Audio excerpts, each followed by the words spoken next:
How to add a shortcut to my notification bar in Oppo A57.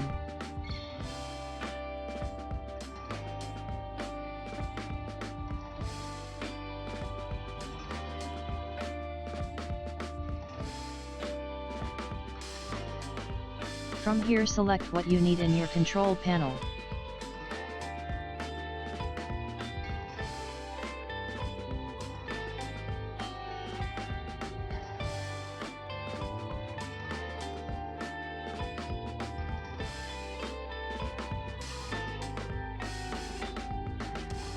Now see here, all the selections I made are already in the control panel.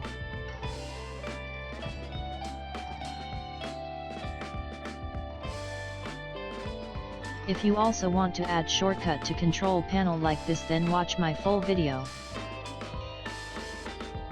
Thanks for watching. Please subscribe to my channel.